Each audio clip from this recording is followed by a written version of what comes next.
Okay, it is 2 o'clock. Now, anyone watching the recording or listening to the recording, just probably it's better if you just skip like 15 minutes in, because the way these normally go is they sort of are slow at the beginning because we have to wait for people to join, but then they get really good. So I would just skip like 10 or 15 minutes in. But I also have my thread now, where if we made a thread of things where if people want something to be brought up, they can add it to the thread. And that's what I did. And at the bottom, I actually posted the link to the next space, which will be at 2 on Tuesday. So next week, it will be on a different day. So I'm just going to go through my list of things of the week while people join in. And hopefully last time we had Justin Bonds, who was great. He's a Bitcoin Cash Solana guy. And we talked about all kinds of cool stuff. So hopefully we'll get some cool people today. As always, we want any haters or anyone who really just has some strong opinion about whatever. They're welcome to join. But so first on my list is, okay, the Bug Hunt 2. So remember, we're giving away $100,000 over this summer for people to find bugs. And we had, the first one was 2 weeks long, and that one ended, 11 people entered. Now the second one just ended. And in fact, 10 people entered. So that's great. And so you want to check for information about that. In general, you kind of want to hang out. Telegram is good for us. You go to t.me/DC Insiders, or you can get me on Twitter. You can ask about the Bug Hunt. But we've got some really, really good people entering, and they're just very skilled. So they're going to win first, second, third place, and it's going to be hard for other people to compete because they're just that good. But the point is, the second Bug Hunt ended. Now there's brand new mobile app that is the next app. Oh, let me see if I can do this. Can I do this? Okay. Just inviting people to co-host or speak because that will help the space survive. But we have a new mobile app which is going to be really good. eCash.com mobile app. And again, the easiest way to get it is through the Telegram group. And it's, you can match the eCash.com site. So that will also be a great way to get messages because, okay, this is on my list of the things. I'll skip ahead, which is we are in we live in a zone where like people are being deplatformed from Twitter because you can just get like a bot. You have a bunch of people, you can rent these bots for like $1 accounts, so I hear. But then they just mass report someone and they just get kicked off of Twitter. So this happened to Cato. This happened to Cato the Elder 17. He's a friend of Hunter Beast, the author of the basic quantum BIP 360. And he apparently was saying some stuff about like how Saylor is doing all this like creepy stuff behind the scenes, and then he got banned. Who knows? But yeah, then also Nifty got Nifty got banned, right? Nifty, who does Bitcoin plus plus, she's great. She got banned from WhatsApp, not from Twitter, but she she was just talking to someone in Kenya, and they just immediately permanently ban you, I guess. So that's too bad. This does remind me of a funny story once that a long time ago that Roger Ver told me about. He ran this company, Memory Dealers, that sold like optical networking equipment. And there was some guy who was like from Nigeria, and he was like, listen, I'll pay in advance. I'm from Nigeria, but I'm real. This isn't like a Nigerian prince scam, because those were very popular at the time. But anyway, we live in a world where your account gets suspended. And this ties into something we did talk about previously about bit names. About bit names changing everything around so that you own the name, and then the account is just something you point to. And that way you cannot get deplatformed. Although it is kind of weird how Twitter, they never like let you get your final say, like the account just disappears. It would really be better if they were just like, this account will be deleted in 7 days or something like that. So that's a bizarre thing that the account just gets banned, and then the the account gets banned and you never hear from them again, and they can't even post like, they can't even be like, oh, I'm going to be banned in 7 days. You never get to hear anything. So yeah, I invited Hunter up here. You just saw him join. I was just bringing up Cato the Elder 17, and I was just commenting on how none of us have like a property right to our accounts, and they could, well, all of us are just basically like impoverished slaves to the server, and we can everything can be taken from us at any time, and how bizarre that is. It's pretty fucked up. Thank you for being attentive to its help. Yeah, do you want to add any details on? Okay, he was going to say like some. He had like a thread of interesting stuff he was going to that he was in the middle of saying. Yeah. And So then, he did actually eventually publish that to a Medium post, and I can pin that to the master. yeah, okay, that's good, because of course, if someone really doesn't want something to get out, that's usually kind of a good sign that there's something very important they've been trying to say. It's kind of a social signal, right? When they try to use coercion to like shut down what you're trying to say, it's like almost Streisand effect, right? Yeah, it means they really care about it for some reason. So, well, I have my theory about it. Sorry for interrupting, but basically, when your company stock is plunging, wouldn't it be very convenient if there's rumors that you're tied with the U.S. intelligence and basically you seem like you're too big to fail? Like it sort of discourages people from shorting the stock because they're gonna think that they're competing with the money printer. So wait, you're saying that Cato the Elder is pushing like a start to, because you like trying to draw an association between the ICO or something, like the spooks, to like boost their stock? What's funny about that is like, I mean, that's a next. There's some layers to that conspiracy theory. It doesn't really explain well why he was why Cato was targeted in particular. yeah, a lot of these conspiracy theories, the problem that there's like a reverse like intent in there, and you can never like exactly figure out. Oh, they plan to sabotage their own person so that they'll get more sympathy, and you're kind of like, oh, that doesn't sound very well thought out. But Vlad, what do you think? I think it makes them look very good, even though people are gonna hate them and be like, oh, they're with the U.S. intelligence, whatever. It does send a signal to the actual investors who might just get this idea. Well, they have this shadow board where they have ex-CIA people who have been working there for 20, 30 years or whatever. And also Cato the Elder said something like maybe that strategy is the strategic Bitcoin reserve of the United States. So this idea alone is powerful enough to make it look like MSTR is too big to fail. Well, and I think that's the game plan. Well, honestly, Vlad, I think that's not like a conspiracy theory, more like a coincidence theory. That like strategy is accumulating a bunch of Bitcoin, and they're probably working with the feds, and they want to have a plan B in case the dollar fails, because everyone.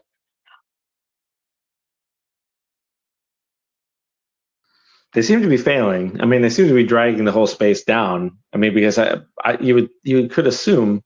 I think it's very silly to comment on the price, but the price has been down, and I think it's not that far-fetched to say, well, hey, MicroStrategy might be forced or tempted to sell because they're in a slight financial distress, and so since everyone knows that they're going to have to sell, why would everyone would wait to buy? It doesn't matter what you think about the long run price. If you think the price of Bitcoin's going up, you think, well, I'd rather get it at a lower price. So I think this is one of those rare cases where the price, you really can't expect the price to kind of go down. If we want the price to go down lower, we should totally dial up the quantum flood, by the way. And also draw attention to that there are multiple Bitcoin forks set to activate as well. Yeah, well, there will be. I heard there would be a lot more because there was some quantum news about the the government put out this thing saying everyone has to accelerate their timelines or something, and then Nick Carter tweeted it, so I saw something Yeah, like that. I'll probably be raising money on that narrative, by the way, just so you know. It's depressing to me as like someone who deeply distrusts the state, but I'm just probably going to point out that like the government policy is pointing towards accelerating. We're just going to do everything where everybody says we need to be, you know.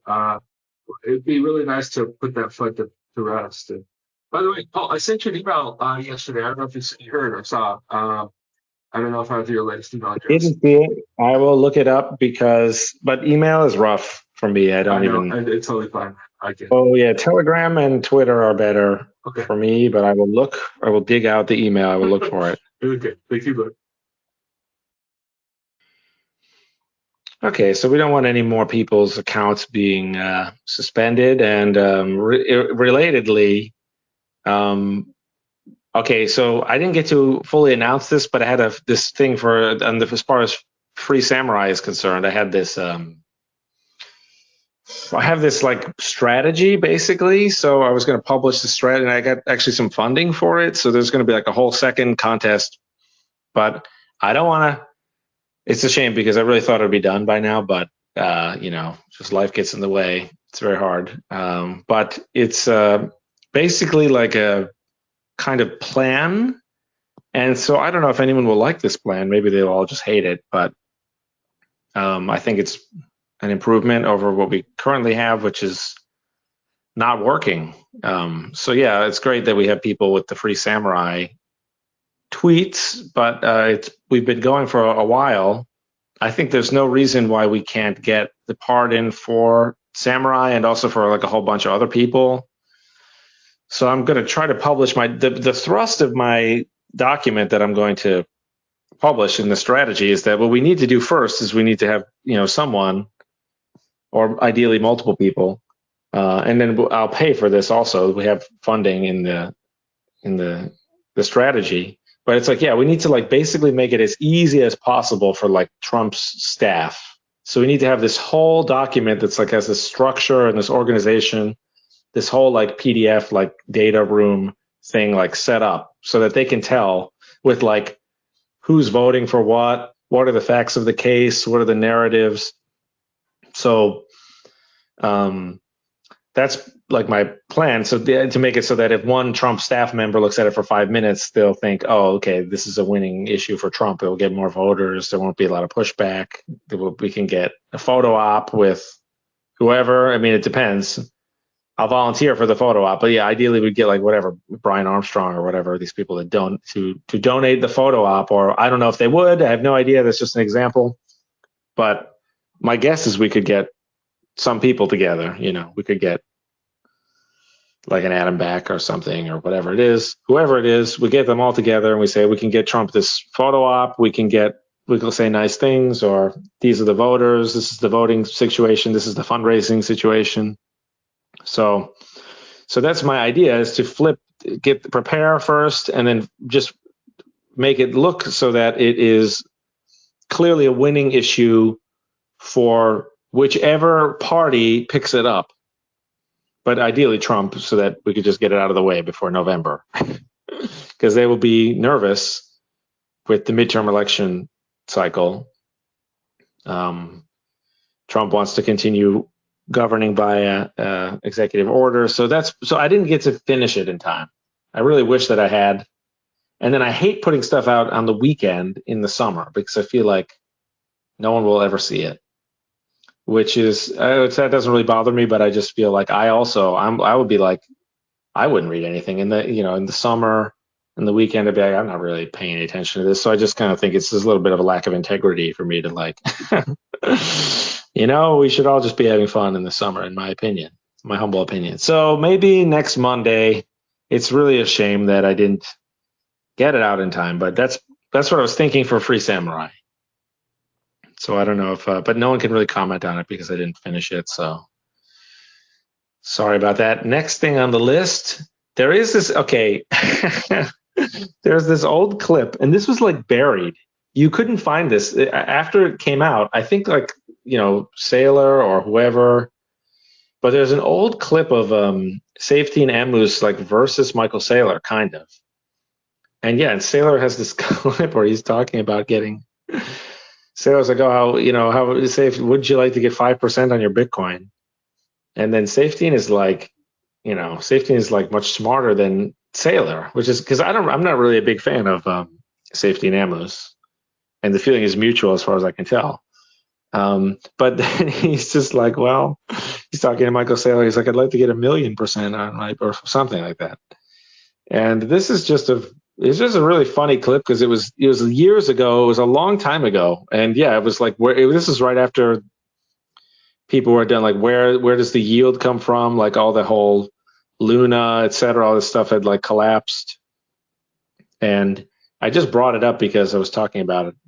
Because now everyone's talking about how this is funny because also the timing, it's all related to Saylor and it's all related to, before I had started criticizing Saylor and I had said, oh, we can give like a $5,000 bounty to anyone who explains to Michael Saylor what a soft fork is and how it like actually solves all of his problems. And it gives him ossification that he wants. He thinks he wants no soft forks, but that's actually not a great way to get. But then ever since all this has happened, now there's been a huge pile on. And then all these people I even saw Predator was saying like, oh, now too many people are criticizing Michael Saylor. These are all just like jumping on the bandwagon, Why didn't they criticize for the last 2 years? So this is kind of a funny, just little effect. But someone could look up that clip if they can find it. It's like really buried. And it may have been suppressed through clever techniques. But it's a very funny clip. And I think people would enjoy hearing it. It's just Michael Saylor trying to explain that you can get a free 5% on your Bitcoin, and Safety and Amuse trying to explain that you cannot do that because it doesn't make any sense. Also, there's that saying. Sorry to jump in. Like, there's that saying, like, if you do not know where the yield is coming from, then you're the yield. Yeah, it's kind of like these people, the people who supported the Treasury companies, they don't understand like that. A basic accounting principle that it's either if the Treasury company is buying Bitcoin, this is something Jim Chanos pointed out many times when he was shorting MicroStrategy. He says MicroStrategy is selling stock to you and buying Bitcoin for themselves. So if you think that that's a good idea, then you should be shorting MicroStrategy, really, because you want to be buying Bitcoin and you want to be buying Bitcoin and you don't want to be buying the paper stock that anyone can inflate. And this is a principle in finance. This is why you shouldn't invest. You don't invest in someone who invests on your behalf because they have the opposite incentive to you. So you should only invest when there's comparative advantage. When you say, okay, listen, Elon is going to, through Tesla, Elon is going to take in a bunch of plastic and a bunch of metal and a bunch of electricity and a bunch of battery parts and a bunch of cameras. And he's going to build a car, and he could do that better than me. So I would give him I invest, and then even I would purchase the car because I'm not as good at making a car as them. So this is the basic idea of comparative advantage. And the whole reason the investment works is because they are doing something that you can't do. But I feel the same, with Predator and everything. I was saying this for years, and everyone was like, oh, you are the worst person, Paul, you suck, and stop bad-mouthing strategy. They're just buying Bitcoin. Don't you think that's a good idea? But it's like, yeah, it's because buying Bitcoin is a good idea that buying MicroStrategy is not a good idea. This is a basic principle of finance. I totally agree. Like, as a matter of fact, like, I think there's a big fundamental problem with strategy. And the fact that Michael Saylor keeps saying that they're a Bitcoin development company is just actually, like, it's just not true. Like, they don't do anything. They are just basically extracting from the industry. And on one hand, like, I can give them credit because eventually they're trying to bring in, institutional players. They're trying to bring in people to invest. But eventually those people are investing into strategy, not investing into Bitcoin. And having said that, it's all those treasury companies who are just buying any asset, whether if it's Bitcoin or Ethereum, they're just putting it on the balance sheet, but they don't have any other products or services that are actually making the company useful, that it's making good products and services. I don't think that they're going to make it.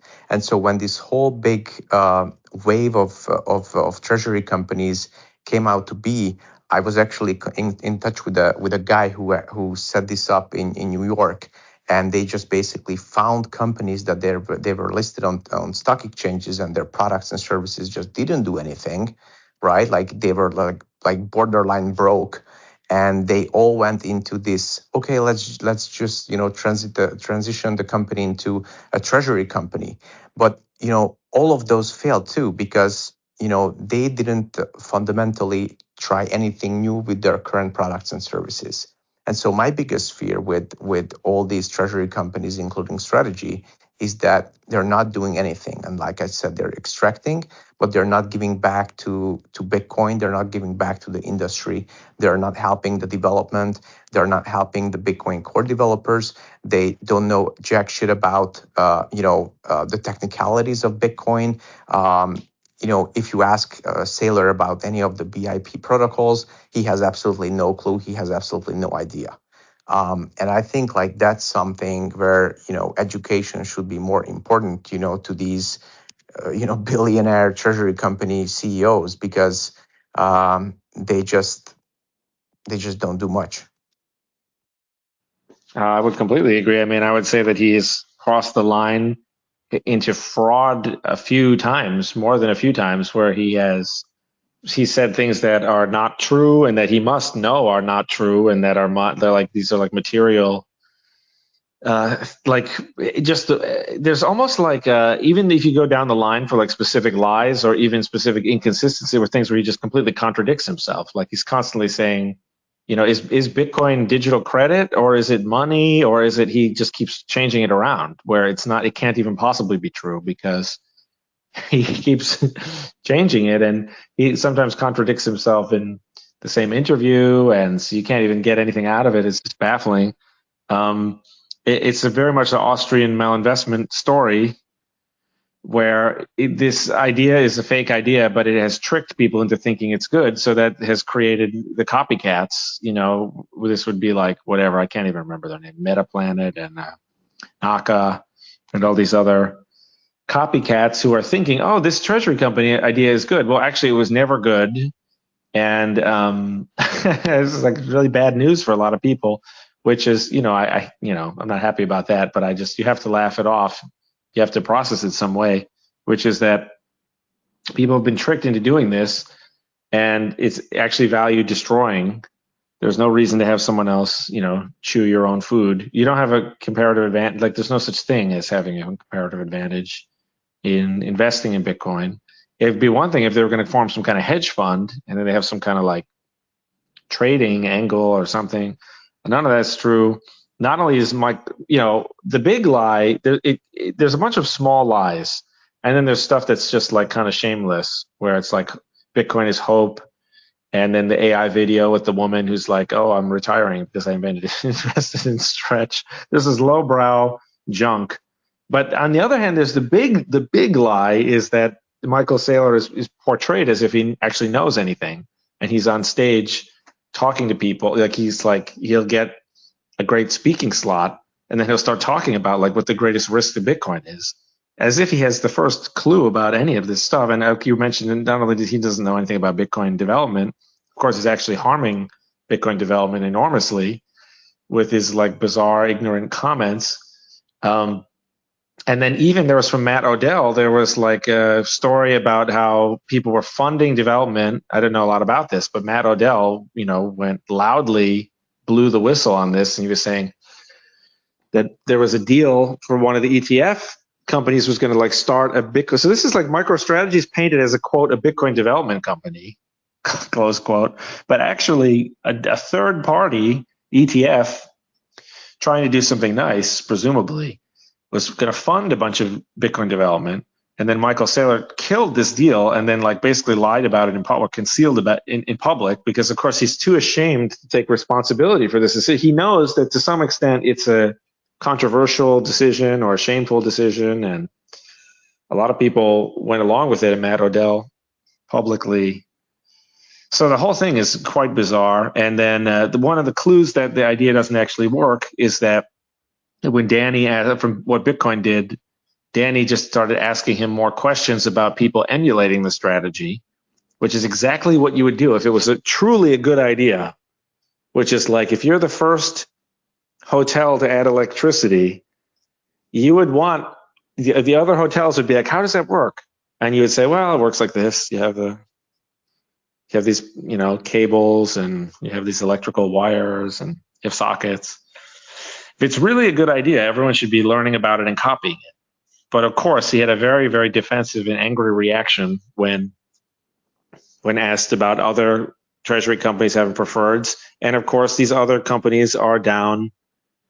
They're all going down like 99%, basically, which is very sad to watch. But it speaks to this malinvestment of the whole idea it's not a real idea. I don't know. We had JK come up. I don't know if you wanted to talk about this or something else. I got more stuff on my list. But we got JK up if he wants to say anything, or not, either way. I also wanted to comment on knots or 110.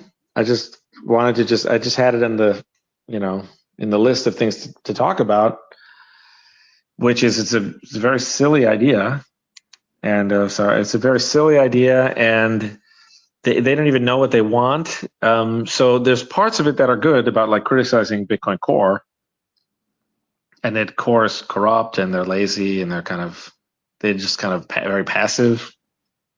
But the 110 people, like the 110 BIP doesn't actually do anything. Like it doesn't prevent spam. And they have never understood about this blocks only mode. Like you could always change your own mempool. That was always allowed, or just shut it off. Blocks only mode. Because the only thing they actually accomplish is blocking the stuff from the mempool. They all agree that it doesn't, if it's in the blockchain, it'll be valid until 110. But then 110 also doesn't help. So because there's different ways of encoding this data, but then there's on top of that the image, the JPEG images actually spam the blockchain less than a regular transaction because they don't have the SIGOP limit. So, and then on top of all that, even if this was a good idea, which it's not, and even if the implementation would achieve the idea, which is also not true, there's no like evidence that anyone supports this. There's just the tiniest amount of signaling, less than 1%.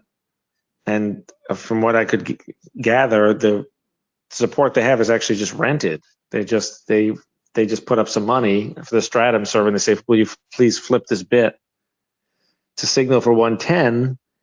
And so even before that, the whole philosophy of the idea doesn't make any sense because, of course, previous soft forks were adding new feature. They were adding check lock time verify or whatever. And this is subtracting a feature. This is saying some people like to use the op returns. So this is just a baffling thing. Like in the past, you could always see how miners would want to activate the soft fork because it basically doesn't cost them anything. And there's a potential for Bitcoin network to be worth more because more transaction fees being paid, new types of transactions being possible. So this is a truly bizarre chapter in Bitcoin history. And apparently in 45 days, early August, the signaling becomes mandatory based on their misunderstanding of what happened with the SegWit, I think. So anyway, I don't know if anyone wants to comment on this at all, but I've added it to the list because for some reason people can't stop talking about it's kind of baffling. Like, why is anyone talking about 110 when you could talk about, because with BIP 300, you really can add new features, collect more revenue. You could get all the stuff that you want. You could put all the ordinals and stuff. But anyway, we got a Hunter Beast hand. So hello, welcome to speaking about. Well, yeah. So I've built a bit of an interest in 110 lately. I can speak to some of it and why I have it. And we're 70% guaranteed. It's really for the same reason you're buying efforts working towards looking forward. And I want to talk more about like, Sorry, is it just me or he's very muffled? Like, is there anything you Well, can it's do, kind of Hunter? hard to hear a little bit. like, give me one moment.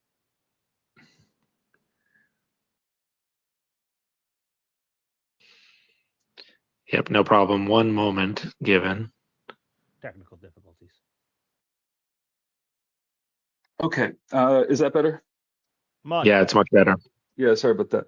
All right, so basically, like I've developed a bit of an interest in 110 for kind of the same reason I'm interested in eCash too, is or at least your QSIF effort. I was really intrigued and interested by all of that because I'm interested in soft forking Bitcoin myself. I want to make sure that Bitcoin is quantum resistant and that we have a good solution to essentially the quantum FUD that keeps going around. And like whoever wants to soft fork Bitcoin, I'm basically want to collaborate and find common ground so that maybe that sort of not only do I get some let's say insights into what's necessary to actually fork Bitcoin, what works and what doesn't, and I just need to see it firsthand from the trenches. And so like really like all the different pieces in the Bitcoin ecosystem, we're in a very different regime than when SegWit and even Taproot were activated. Because like there's so many more stakeholders on the network, and so there's a lot to be said about all of this. But yeah, I just want to say that like I'm happy to sort of provide the Steelman argument in favor of 110 and also 300. Yes, I agree. Okay, so I mean, my point of view is that the soft fork is this amazing. The fact that the soft fork is even possible is kind of incredible, and we came up with it back in 2012 when I was actually involved with, I was like a Bitcoin fan at the time, and I remember when it was and I remember not understanding it at all. But basically, the soft fork kind of is like, we can't get everyone to upgrade, so can we just build the upgrade in a way that both the old users and the new users can both be on the network? And it's just the fact that this is even possible is like amazing, because how does it normally work? Normally, you sign in to something and they say, update required. What if you want to play? What if you want to play some video games with your friends? You go onto Steam and you click up. You can't because the update is mandatory. And but this, we've had something where the updates are never mandatory, and the fact that that even works is mind blowing. And it also proves that the new version basically is guilt free. It proves that the new version has no flaws, because think about it, people can always revert back. And so I think to me, this is like we're playing one of those games. Speaking of games, you guys ever play those games like Among Us or Mafia or, these are like the social deduction games where like someone is actually a bad guy in your team and you don't know who they are, but you don't know who they are. And to me, I just think anyone who's against the soft fork must be like some kind of crazy person or like an evildoer of some kind. So that's like as far as I take this view. I just think like these people are really weird, and it's very suspicious that they're against basically a free tool, that cannot harm us and that has like extremely like epic powers. And so this includes Michael Saylor, who's like a kind of against all of these. Yeah, I don't think he even understands what they are, so enough to literally be against them, but he thinks he's against them and he sort of tweets against them, I suppose. So yeah, the soft fork is great. And then with QSIF, which is, an invention of mine, it's called the Core Untouched Soft Fork. And you can go to BIP300qsif.com. It's just a site where I parked the document, some other stuff. There's also a CTV QSIF, by the way. And all this is it says you basically leave Bitcoin Core untouched and you use that for everything you want to do. But you also, next to it, you run a second piece of software that it will check the blockchain for any violations of the new rule. And then it will, because maybe I should, this is getting a little run on and long winded.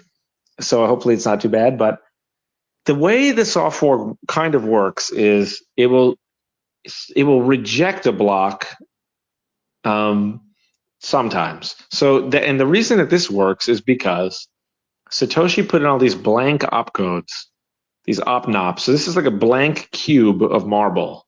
There's unlimited marble for us to take. You say you use opnop 7, it's always allowed.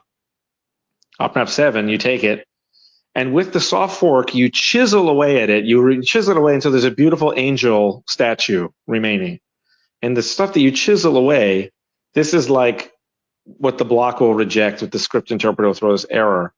And this is super cool because now you start with the whole anyone can spend, then you subtract, and now you have a new feature.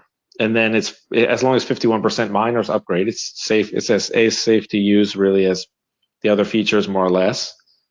Maybe not in a completely 100% philosophical airtight way, but in a very practical way, basically is flips from being not existing at all to being basically working for everyone permanently. So this is the magic of the soft fork, that you can do this because we have these unlimited opcodes. And this is the genius of it. And it's just this towering genius that is even possible at all. So with all you've just learned in my long rant, why is anyone against the soft fork, especially the opcode soft forks? These would be like CTV, any prev out, BIP 300, BIP 301, presumably BIP 360, or maybe op success, because with Taproot we added this like op success thing that's basically the same as the opnop. It's just like so all of these things that just add a little bit of a feature. It's unfortunate that SegWit was really an unusual. This is like a digression, but SegWit was like an unusual and bizarre. It's unlike like check lock time verify or these other things. But so the point of it all is this. It's like, well, there's this powerful technique that's like opt-in, reversible, and ignorable. Who are all the haters of this technique? These must be like all the evildoers, all the bad guys. So yeah, but we haven't had a new soft fork in a while, and we've suffered enormously as a result, because now the rarer they get, the more it turns into like a prize if you can pull it off. Before we did 3 a year and they weren't controversial at all. We did, well, on average 2 a year, but there were some years in which we did many. And it wasn't controversial at all. It just happened to be a feature of how it worked that you couldn't use it until 51% hash rate had activated. And just as a courtesy, we had this system, SPIP9, where it wouldn't activate until 95%. That was just pure courtesy. That was just because we don't want some people to like get left behind. So we had this whole thing with the signaling, and then the 2-week period where it's once you have enough in the signaling, there's an additional 2 weeks of waiting. All of this was designed, for the safety and convenience of all the participants cooperating together. It was not intended to be like this voting thing, and it just became a giant mess, really, because of what happened with the block size war. And the block size war destroyed everything, basically. but one of the many things it destroyed was the ability to soft fork, more or less. And so that's how we have this backlog of perfectly valid soft forks that are harmless and very useful, and that has contributed to the destruction of BTC over time, and the need for the new eCash hard fork in August. Because this is, again, it's not just that they're making a mistake, it's that all the reasons don't make any sense. Like, you would never show up. It's like you've shown up to a land. I think I used this metaphor a few recordings ago, but it's like you show up to a land where they just like kill all their own children, and they say our population is really low, we're struggling. And it's like, well, have you tried not killing your own children? Which is, the soft fork is a good thing, but people don't even wrap their head around why it's good or why it's basically guaranteed to be harmless. And so that's my long rant about the soft fork. But yeah, of course, Hunter Beast has also written a soft fork, we all have to look around and figure out like, oh, how can we actually get it to work? Unfortunately, now it's become so rare that it looks like we're trying to increase our own developer prestige. This is just part of the ongoing cultural derangement of BTC. But yeah, I thought with QSIF, the idea was, now it doesn't even touch Bitcoin Core. So it's actually even more modular than before and ignorable than ever. But again, people don't go for it, which again proves how doomed BTC is, and I think in the long run, actually. To add to that, Paul, I think it was about 5 or 6 months ago, I listened to a podcast with Samson Mao, and he basically just said that he's on the opinion that I mean, he didn't even talk about any soft forks. He just basically talked about anything that would be new to Bitcoin, anything that would improve Bitcoin, or any of the BIPs. He basically just said like he's on the verge of the opinion that maybe once every year, maybe once every 2 years, it is something that would need it. And then there was a conference in Abu Dhabi where Michael Saylor was there, and I was there too. And I remember someone asked about Bitcoin upgrades to Saylor, and he said like, no, Bitcoin doesn't need any upgrades. It doesn't need any new improvements. And he's on the opinion that maybe if something is broken or there's a vulnerability, that's the only reason why he would support anything like that. And that just really shows and proves your point in terms of like, for all these people, Bitcoin is just fine as it is. And I think they're going to really see other protocols taking over. They're really going to see if the quantum threat indeed becomes, a threat in the short term, and then they're going to, find themselves in trouble, because eventually, like, all these companies, not just Strategy, but all the other,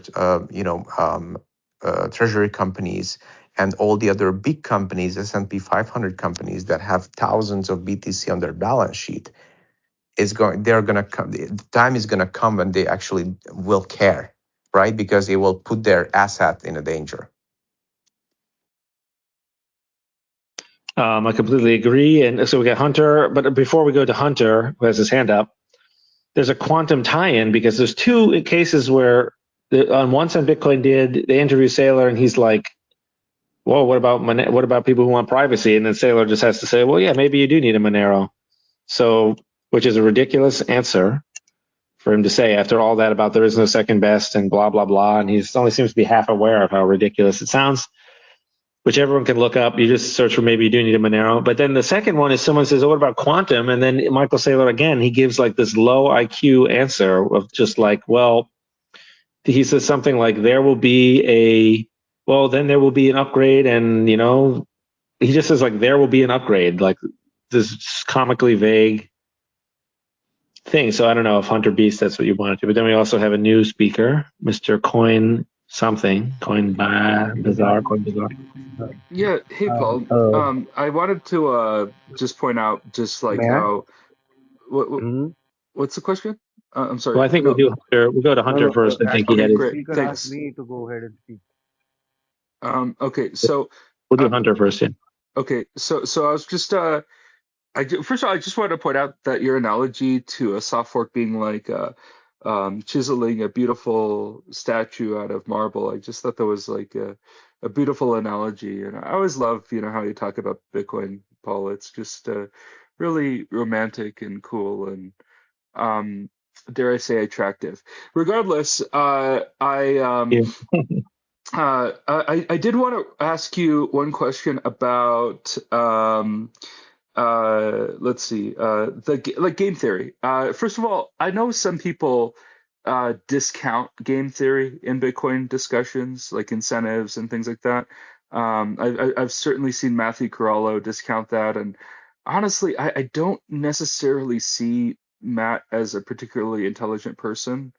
I just see him sort of crushing his IQ or intelligence into a small corner and of his mind. But I'd be curious of like your thoughts on game theory, on incentives, and in particular, I think one of the Steelman cases for 110 is like one of the more potent ones is that whenever you tighten the protocol, what is allowed in the protocol through a soft fork, whenever that happens, there is an incentive to essentially attack the other fork, regardless of whether it's it's hash rate or whatever, because the protocol is looser and less defensible, essentially. Well, it does become, there's a sense in which you could say, and then we'll go to Bazaar, but there's a sense in which you could say, like, okay, the block size increasing versus decreasing, that was a clear case of like tightening or loosening. With these opcodes, it's kind of like there was no check lock time verified before, which was NOP2. So that was a blank piece of marble, but it was a cube of marble that no one used. And then it switched from that to being a crafted shape that people actually did use. And so it's kind of like, sure, I guess the rules technically tightened on OP-NOP2, but no one was using OP-NOP2. And there's an infinite number of OP-NOPs. So it's kind of like it just sort of misses the point, I think. I do think game theory is very important because Bitcoin is not something like cryptographic that has like 256 bits of security in the way that the keys are. Bitcoin is a claim about what people will do, including the other nodes, the other miners, and stuff like that. So I think it is of very high relevance. But let's go to Bazaar. Thanks for waiting. Thanks. Hello. Okay. Yeah, hi. Thanks. I'm audible, right? So, Not that easy to hear you, but I can hear most of what you're saying. okay, fine. Let me be. Okay, fine. As far as the software is concerned, we have already seen with BCS, right? So there was a time when it happened, and that too when the hash rate was not that vibrant, and it was just exploding at that point of time when BCS did their fork. But then, what exactly is the result as of today? After 6 months, probably not more than a as much as I can recall, it did not elevated. So realistically, why really we need to have a fork is one thing, and what will happen to Bitcoin Core? Bitcoin Core is running absolute fine. We still have even after 16 years, we still have been managed to have the wallets which are in terms of the that has been provided. The transaction is absolute fine, whether it's back or the native or the legacy. So there is no confusion about the wallet. But as far as the folks are concerned, yes, there is the concern of why exactly it is being needed. What exactly is going to provide a value? Secondly, as far as the sale, as Saylor is said, or someone has actually mentioned Saylor, we need to understand that, okay, fine, Saylor was one of the investors. Okay, fine, he invested in all those things. But as far as the quantum is concerned, of what he has actually said about quantum, I don't know about that. Though I have to go through that. But as far as the quantum is concerned, probably we have much more time to go ahead and realize that how quantum actually being being the impactful thing that's going to go ahead and impact the wallets and all those things, because it's a whole ecosystem of the things that are being, and so much so are there that nowadays through social media, there is much hoax rather than the realistic thing. So probably we are too early to think, oh, okay, fine, uh, that is going to be the challenge for quantum is going to be a big challenge, though it's already there.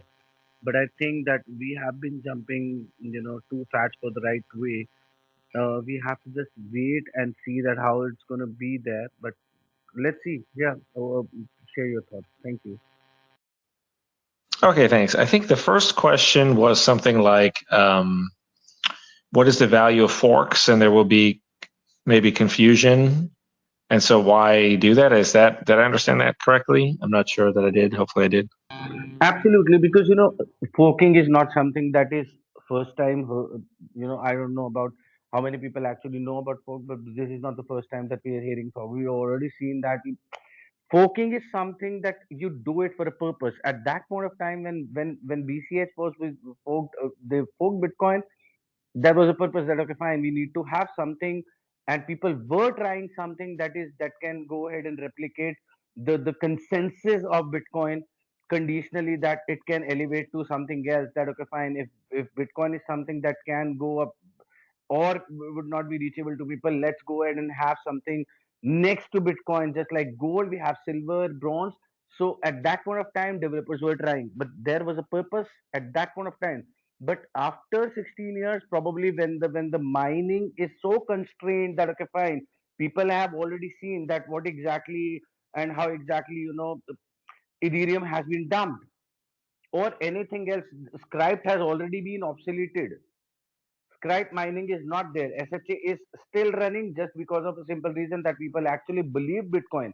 So you need to understand that Bitcoin is not for the people, just to go ahead and enter into it to have some sort of currency, but they actually believe that it is something that is there, and there is no one, Satoshi is still not findable, and there is some sense to the code that it has not been, it can't be replicated, it can't be go ahead and manipulated, and all those things. That is what exactly the consensus, that what Bitcoin strives up till even after 16 years. So it's not something that the fork is something that is unheard of or that can't be achievable, but what is the sense as of now? Why do we need that? That's my question. Yeah, well, that's a very good question, of course. And if you go to eCash.com, there is like a why do this like section, like a piece of writing where I try to explain that. Which is, but the short, to just explain it now is that there's really no reason why. Okay, Bitcoin has done very well. Bitcoin was created and now it has gone up. It went up from 10 cents to $100,000. So that's going up 99 million%, which is fantastic. And no one's complaining about that. Bitcoin has done very well. But really, there's no reason why it can't do with the current software that exists today and without foisting more hardware requirements on people and without asking people to do, even without asking people to do a hard fork, without asking people to do more. It's with what we have today, with very little, we could very easily have planet scale to planetary scale, like 8 billion users, enormous hundreds of billions of dollars in annual transaction fees paid to miners, unlimited expressibility for new development, like new developers who want to do different things, quantum proof, etc. We could have Zcash level privacy. So we could have all that stuff today because there's been an enormous amount of R&D since 2017. You were talking about Bitcoin Cash, which was, of course, it was trying something new. And that was what it was trying was a one-time hard fork to 8 megabytes. And then basically it was trying like a different community. But yeah, of course, the hard forking once to 8 megabytes, that was never going to fix the governance problem or the scaling problem, because you'd have to hard fork again. And that's kind of a big deal. Like that means that the actual, why not wait for the final fix or whatever. So this has a very good, the purpose and the aim of this fork is, I think, very solid, because it's a difference between BTC, which is in this weird cultural death spiral for no reason. They could easily pull out at any time. But we have miners who are very apathetic and very ignorant. They don't even know anything about the soft fork. We also have Bitcoin Core. The developers are afraid of taking any responsibility or showing any leadership. We have people like Michael Saylor who are there like on stage. Michael Saylor is like the spokesperson of Bitcoin now. And he is some new guy who joined in 2020, and his entry price is $75,000, and he's lost a ton of money on Bitcoin. And he's just used MicroStrategy to cut himself a $400 million check, which is like the whole reason he did all this. And yet he is like the spokesperson, like trying to, chart the course for the future in Bitcoin.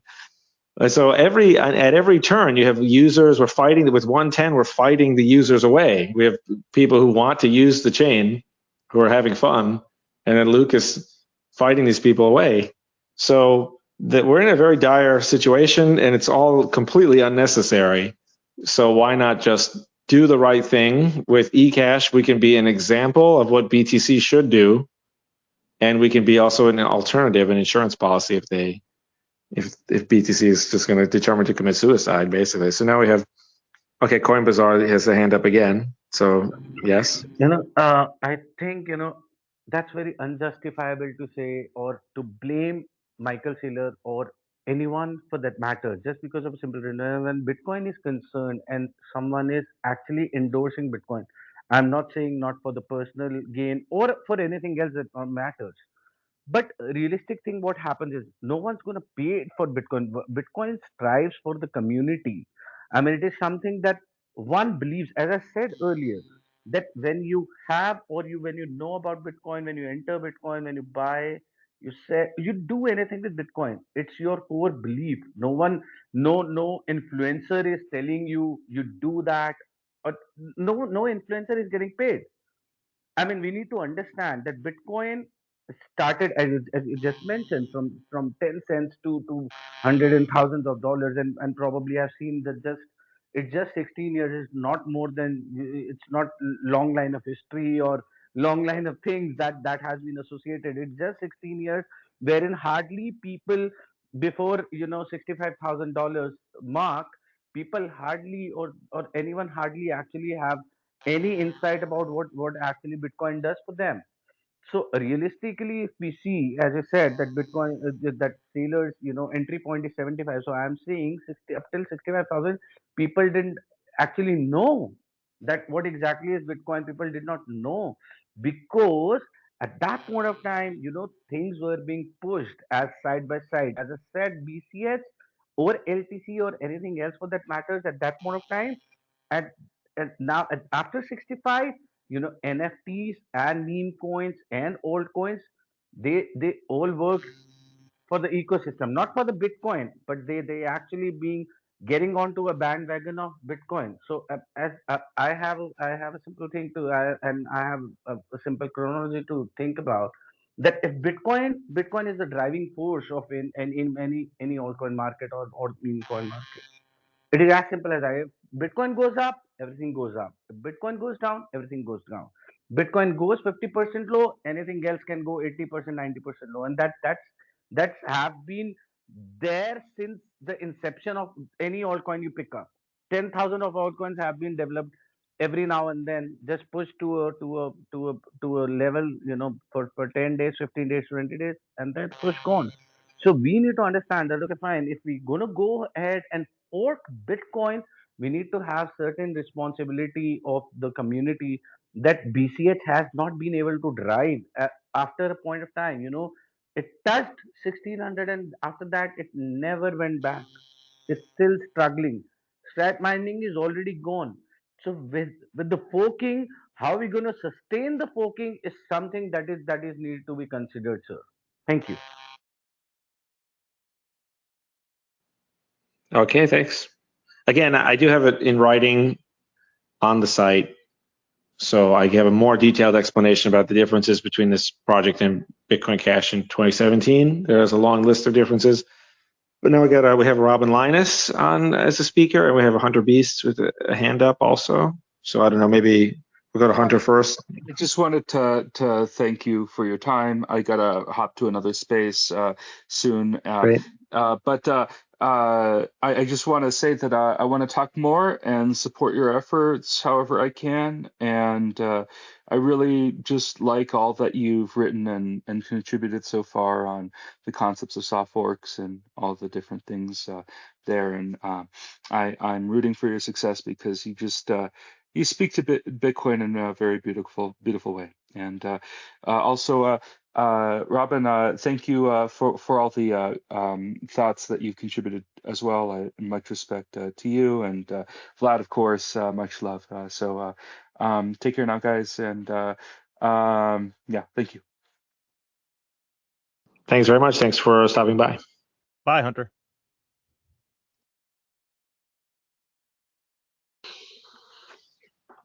Okay. Now we have Robin up here. If you want to say anything, Robin, feel free. I got to find my list anyway to see what was on it.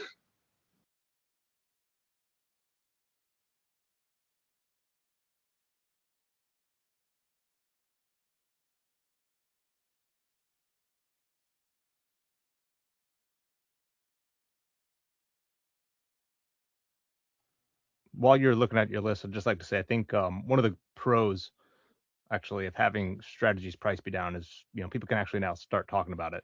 For a long time, Saylor and strategy and his products were like the unspoken thing.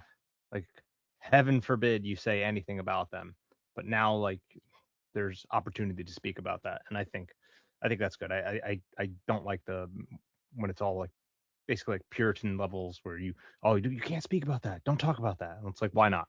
I think we should be free to criticize and talk about anything like that, especially something like strategy where they have such large holdings of it and have clear thing, like they're not showing proof of reserves, they're clearly doing things and speaking about, like, I've been in a couple of conversations lately about strategy where people they're like it's falling and they're defending it, and some people are not understanding why. And I just asked them very carefully, I'm like, if you believe in Bitcoin and the thesis of the value of 21 million, how do you value a company that's only processed in the world is issuing fiat paper off of its Bitcoin holdings? What is the value of strategy within the context of 21 million? I never get clear answers for it because I think that they deep down know what the answer to that is, and they're afraid to say it. Yes, it's very similar to Bitcoin Core, where it was like, okay, the thing you can't criticize, that's the broken thing. Yeah. Okay, something on my list was this idea of, will there be a easy way to get people to, like, people who want to develop a sidechain. I always say the same thing with this, but I guess, many people have made this comment or this complaint that there needs to be some kind of like documentation or like a SDK or something. I always think the best way is to just look at one of the existing L2 chains, of which there are now like 9, and just, you can just look for yourself, like that's what one looks like, that's actually real and that it actually works. But since so many people have asked, we'll try to put together some kind of development kit or some kind of documentation that explains it all. I think BIP 300, the text of BIP 300 itself and BIP 301, it's not that long. So if you really were determined to read, there is stuff that you can read. But that was a comment from, and then I had another comment about, well, let's just see if we have any new. We have a Coinbase, Coin Bazaar is, yes, again, hello. Yeah, I just want to make a small comment.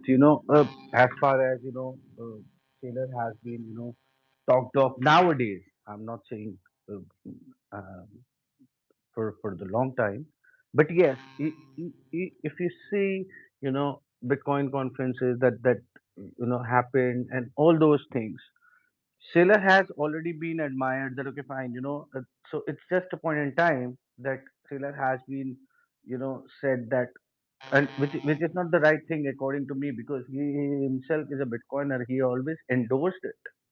He said that okay, fine, buy Bitcoin, something of that sort.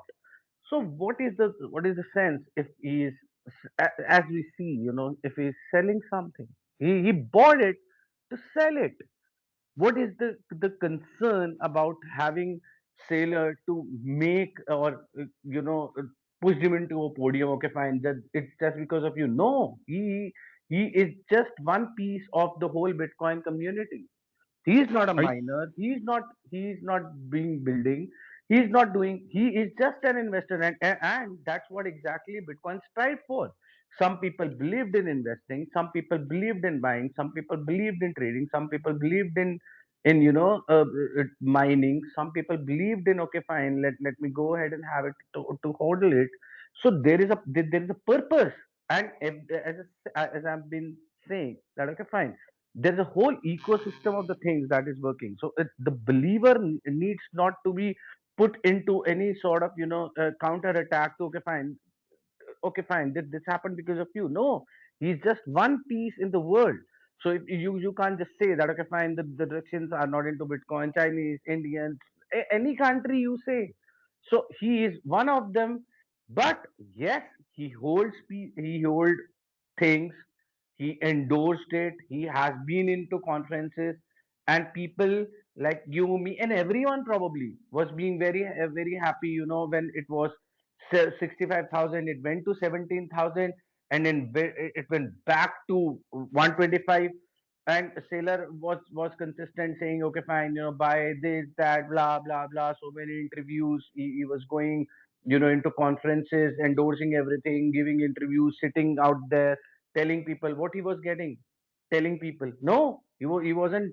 He was not something that constrained himself, that, okay, fine, I have my secret recipe, I'm going to buy, but I'm not going to tell the world. No, he always said, go ahead and buy, do not sell, all those things, whatever is there in his capacity.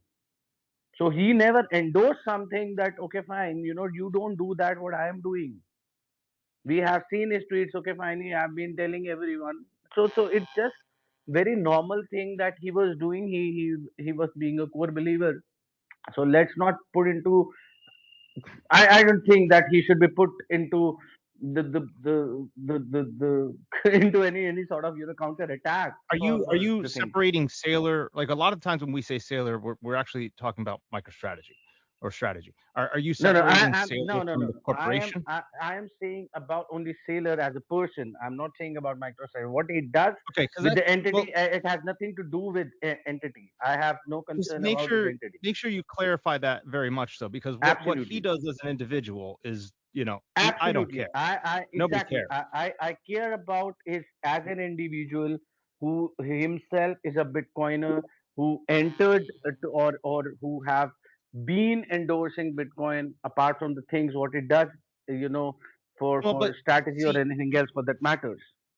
the problem is when he's endorsing it like that, he's also simultaneously endorsing his company, which people then put dollars into, which is Probably. counter. Okay, fine. That probably is every person and every individual's prerogative to go ahead and see the nitty gritty of if they believe the person, or if they believe that, okay, fine, this person holds the company. But I'm specifically saying about the relation between Sailor and the Bitcoin. I'm not saying anything about MicroStrategy.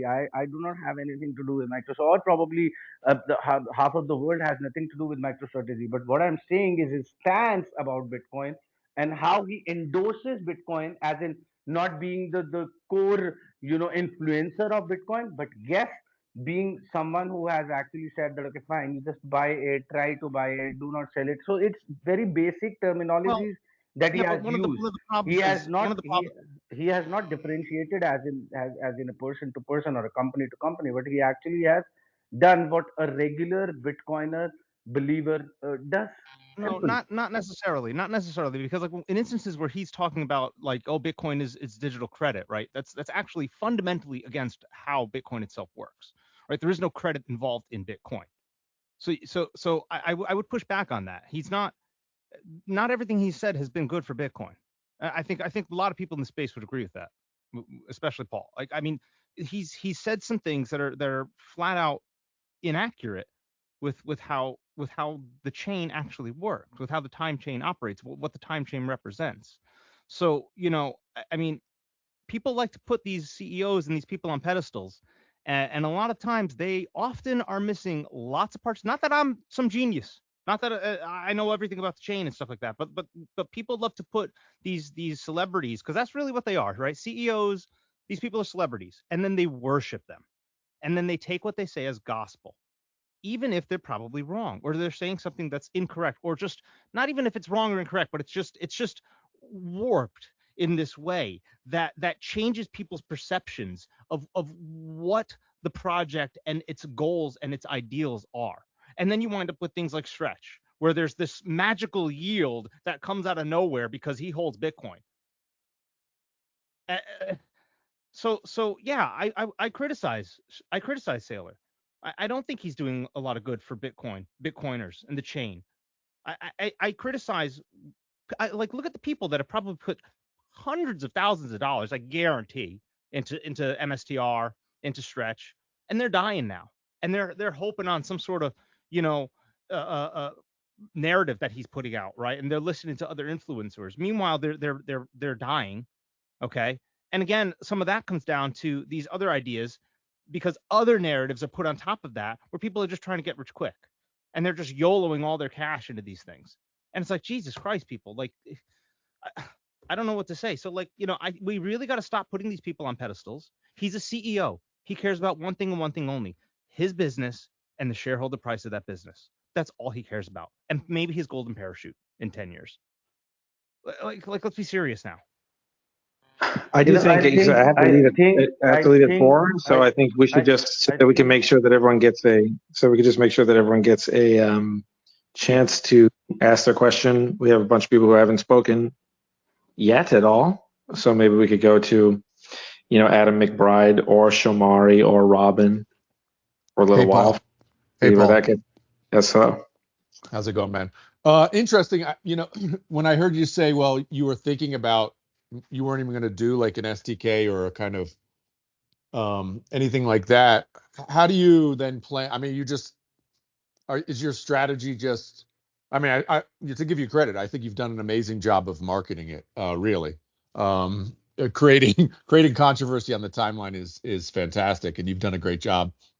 But are you really, is that your actual strategy? Just to create, just to kind of build it, and then people, you know, build it and they will come? I mean, is that the strategy behind it? I have the same question, Paul. I had the same question. Sure. Yeah. Well, okay, great. I'll answer two with one stone. I think people have totally misunderstood, or maybe, I don't know if that's the right word. Like, we already have Thunder. We already have Z-Side. There's a guy out there, this guy Jay. He's a Jay on Twitter. I don't know if he's here. He may be here. He may not be. But he already made a Blockstream Elements chain. So he already followed my advice. I think it's quite easy to make a new L2 chain. Like, I think it's actually very easy. So some other guy was already able to make one without the SDK.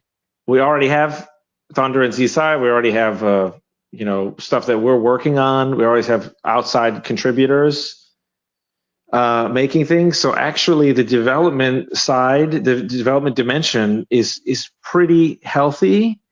We, you know, by this time next week, there will be the publicly available mobile app. We have Bitwindow. So I think the architecture is really, really strong, to the point where even if there was zero development after, you know, from like September 1st on, it would be like the best tech in the industry. But that's a small percentage of what will be built, because not only is it already going to be the best, but we've just set it up in a way where there's no barriers. So it's like, if you want to change L1, you can release your own core untouched soft fork. You don't have to do a pull request to eCash L1. You know, and if you want to change something in the front end, you want to change the wallet or something, you could just release your own. You just fork Bitwindow on GitHub, release your own Bitwindow. And if you want to change the mobile app, just fork the mobile app or just whatever. So you don't need the SDK. You have the real thing that actually works. It's like, and you can just, especially with AI and stuff, but you Paul, can just rip it all apart. We don't need any development. But on top of that, it'd be very, very, very, very easy for people to develop on top of. How are they supposed to build on top of Thunder when it launches? What do you like to build? That's my question. Of course, yeah, it's true. It's a very good question, because there is an endless, you know, no matter how high you build the tower, the tech stack, there's always going to be people who want to build on top of that, who are going to say, oh, you know what?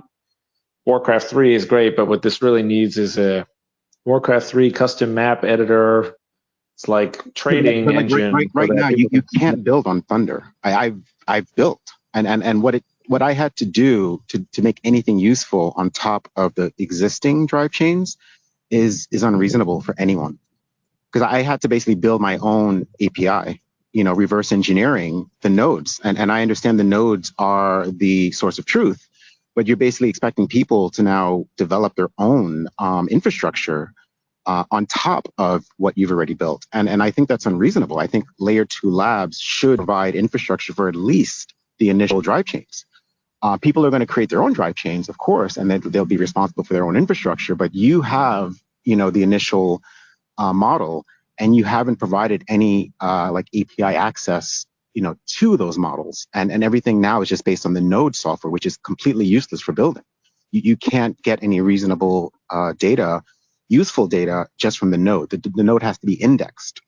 And if you don't, provide all these, infrastructure, resources, in my opinion, no one's going to be able to actually build. People will want to build, but I've already taken that step and I see what they're going to be facing, and I don't think it's reasonable. So I would really hope you would reconsider and actually, provide maybe like an application on top of Thunder that then you'll see like what it would take to actually have others do the same thing.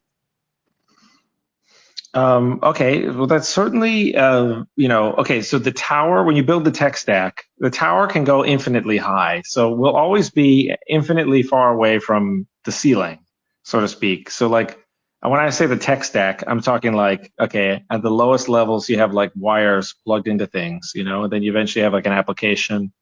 And then you have like Twitter, and then you say, oh, I want a Twitter API. But then eventually you say, oh, I want to have, what's that thing where you can stream everything, Vlad, at the same time? And it's like, okay, it's now using the Twitter API. And It's called Restream.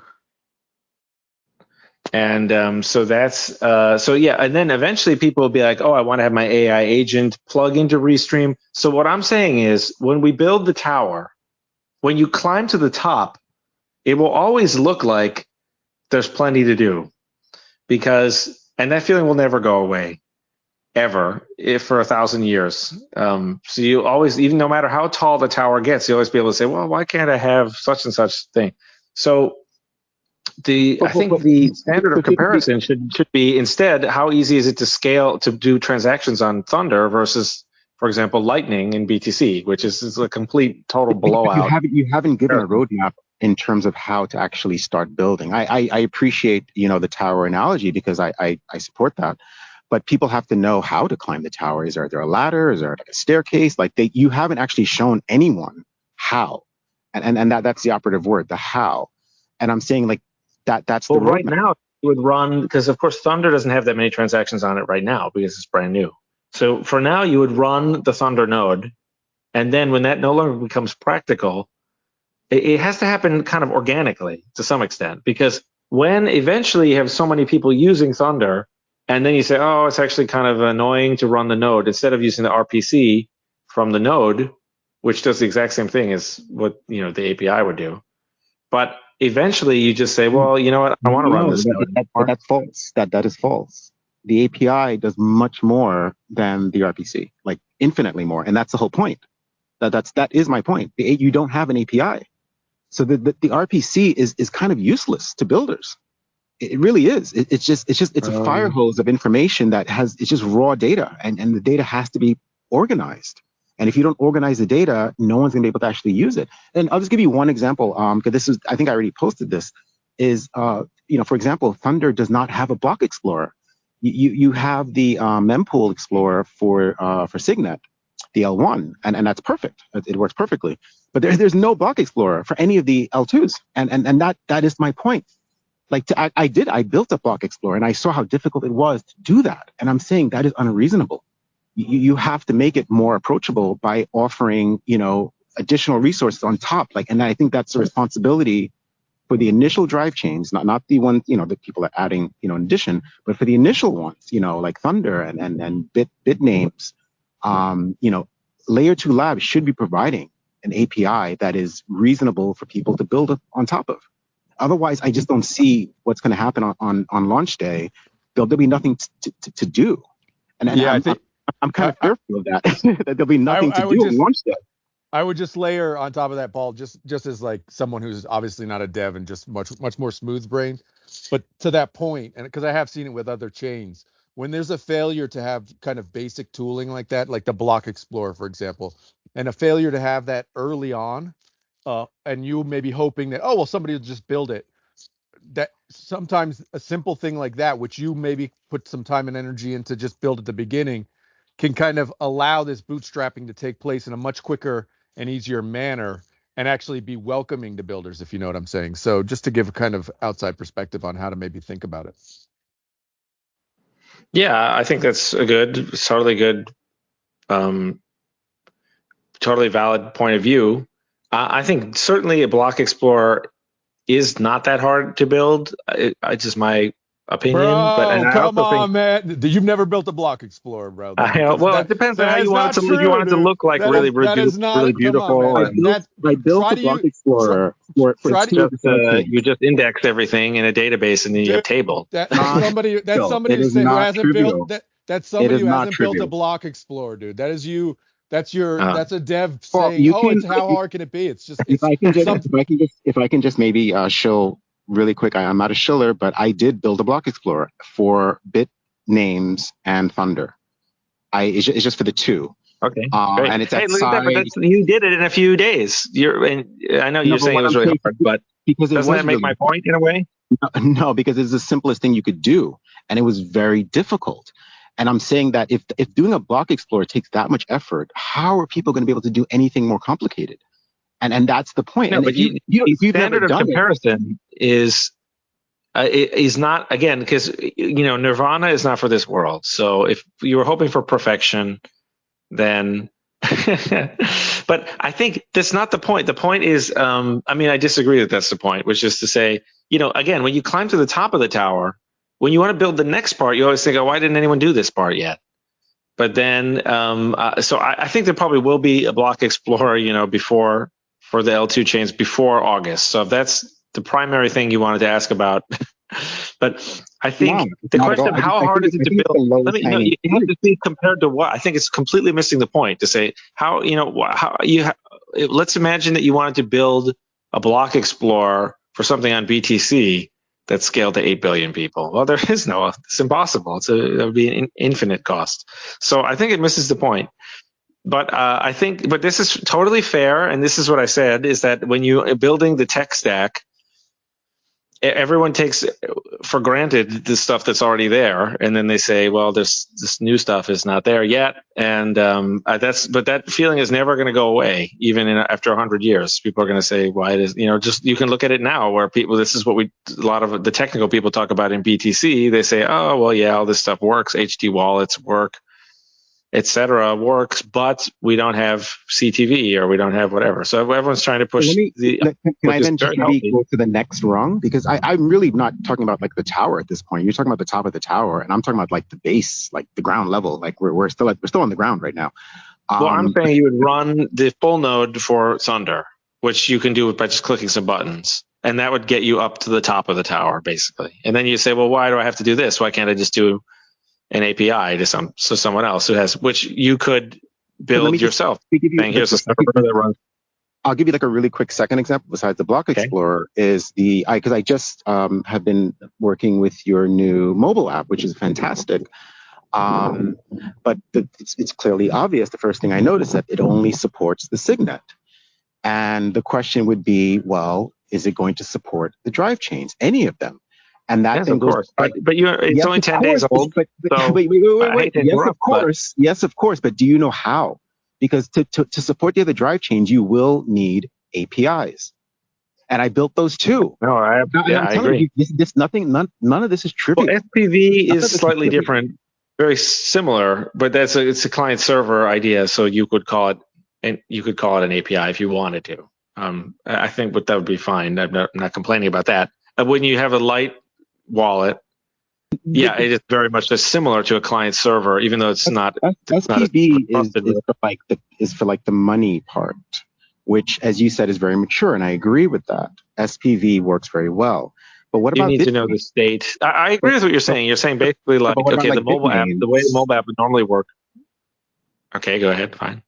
No. I just gonna say like because you said SPV and I agree, and I want to just note that I do agree with Yeah, we do agree. We agree mostly, and I completely agree. The mobile app will come with it. There will be like requests for different RPCs, and the whole thing will evolve. Well, what I'm trying to say is that like specifically, let's say bit names, just taking one drive chain that has really nice features. I think it's the most feature rich. So I've kind of been focusing on that one, and I'm enjoying it. I'm enjoying just exploring bit names. But that goes way beyond SPV. SPV doesn't do shit for bit names. And I'm saying, Yeah, I think you're dismissing. You're kind of like you're making it seem like it's obvious that this will happen. And I'm telling you, I've already started. I've got the wheels moving, and I'm telling you, this is not trivial. Any of this.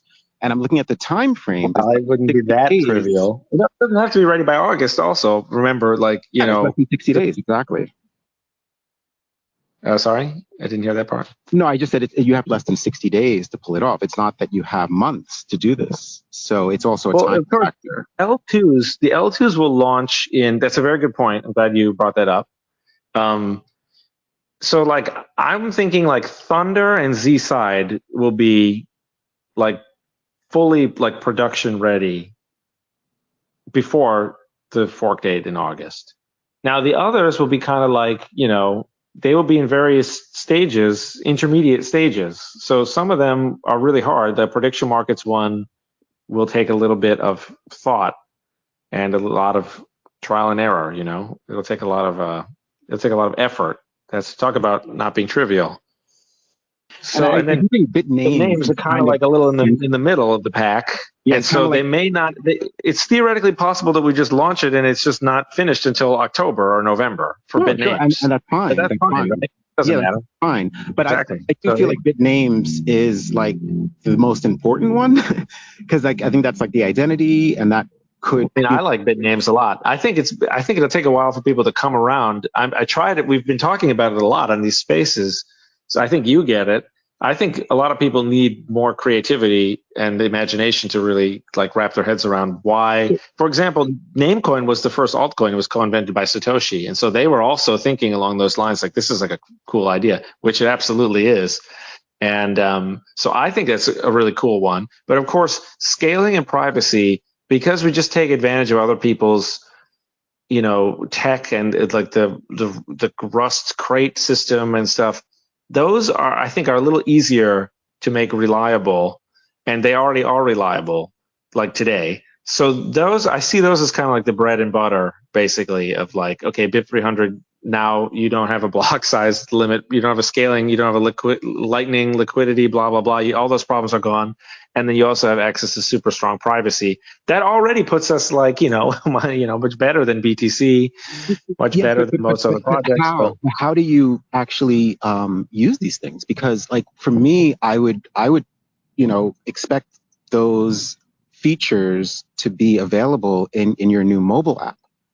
And I don't feel like you have the urgency to have that ready by the launch date. And I know you're saying, you'll have something ready. But I would encourage, more, I would say, attention to be made in making useful things at the time of the launch. Specifically, I think bit names is really important, where people can register new identities, get their name, the name they want, register it at the launch date. And I don't think they're going to do that with the bit window because that's a desktop application. So I really I'm taking this opportunity to just really encourage you to see that bit names gets integrated at some level, some basic level into the eCash mobile wallet. But to do that, I agree. You have to have APIs. I completely agree. And if you do build those APIs, and I would tell there will eventually be APIs. I just want to say I think this is great. APIs, like private APIs. If you do make APIs for the app, for the eCash app, which you will have to do if you want to, integrate Bitname, I would encourage you to make those APIs public for all builders. Okay, we will. And that's the last thing I want to say. I promise you that we will. And what I would like to say is I thrive on high expectations. So I like this is great.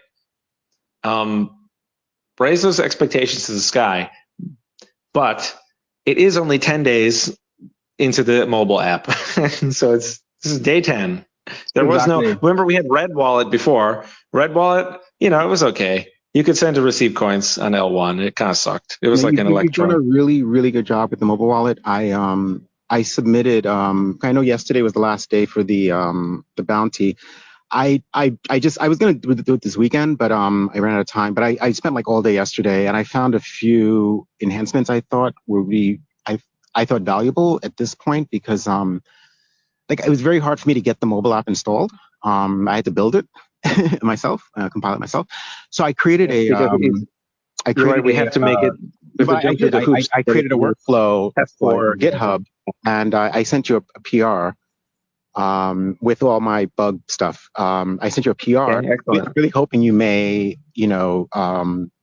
integrate it because that will allow people to just, install the APK, from your repo, as opposed to having to build it themselves. And the things you can't build it, you can only build it with a Mac because you guys use, I forget what you use, with the architecture you use, you need a Mac to compile it. And I didn't even, my Mac was too old. It was like, your Mac is too old. You need to upgrade. I was like, I can't upgrade. So, but I created a GitHub workflow and I sent you a PR. If you join the PR, it'll build your APK for you and it'll be available in the repo, in the eCash repo that anyone can just download, right to their phone. And I think that's important because people really need to be like engaging with this stuff early so that you can get feedback and then we can, start, getting more traction, I would say. But I really, I just wanted to encourage that, there's more like real usage, not just talking about the chains, but actually like using them. And the eCash mobile app is just, it's beautiful already. I've been playing with it, and I would love to see that, integrated better with the Drivechains, not just the Signet. I know, me too. No, I completely agree. You're 100% right.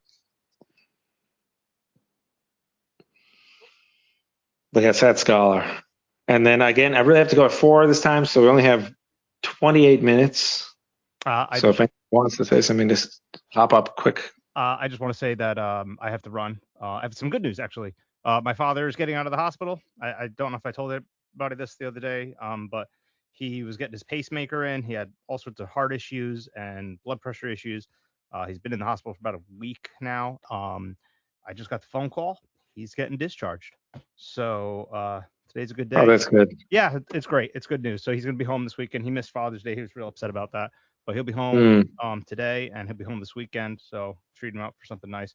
But I think this was a great space. Thank you for letting me co-host. Thank you for having me up here. And I hope to be available for the next one. Thanks for joining.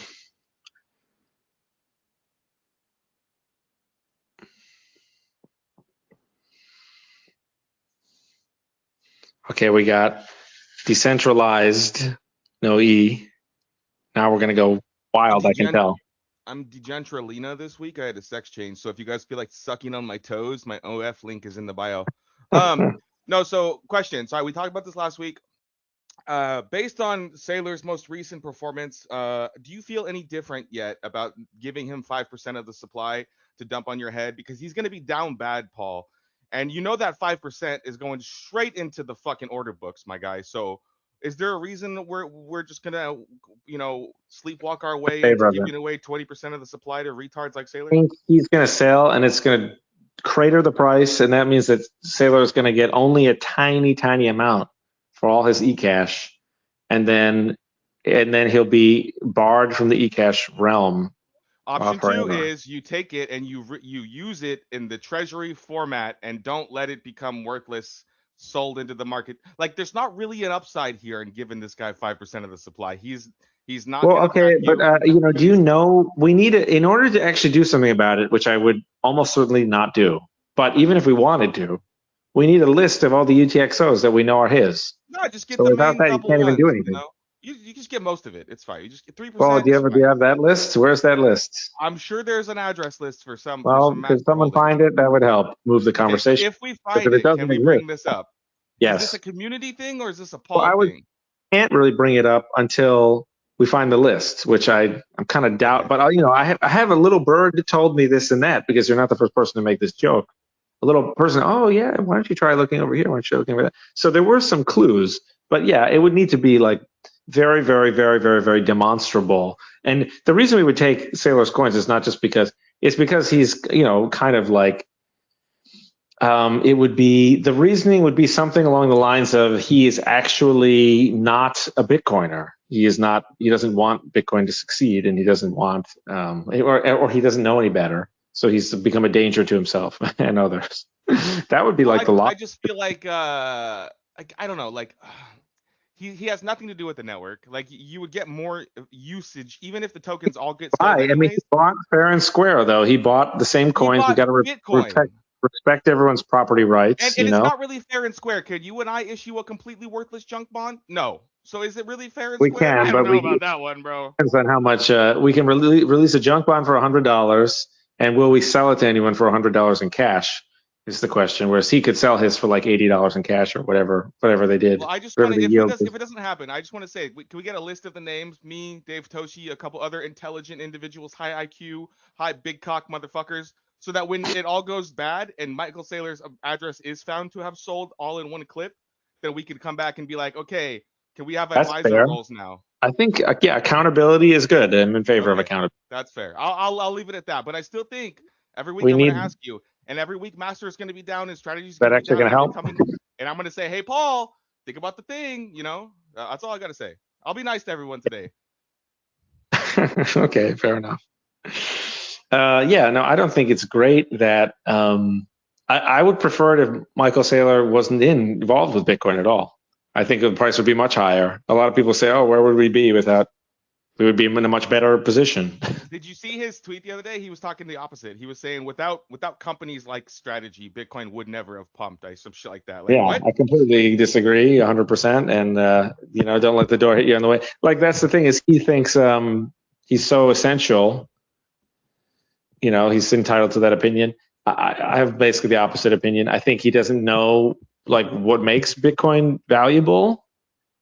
And even his claims about he's made claims that are, think about it, it's not even consistent with what he normally says, where he'll say like, quote, this is the thing he said many times. He said like, quote, like, okay, Bitcoin is already $200 trillion asset as long as we don't break it, close quote. So according to him, it's already worth all this amount, regardless of what anyone does, including him. So that directly contradicts. It's almost like God coded Bitcoin in his mind. Like it's so perfect that like it's pristine, and there will never be a better software ever created. On MicroStrategy? Like he clearly thinks, oh, MicroStrategy buying Bitcoin, that's good for Bitcoin. He clearly thinks that his advocacy in trying to stop it from being quote broken, close quote.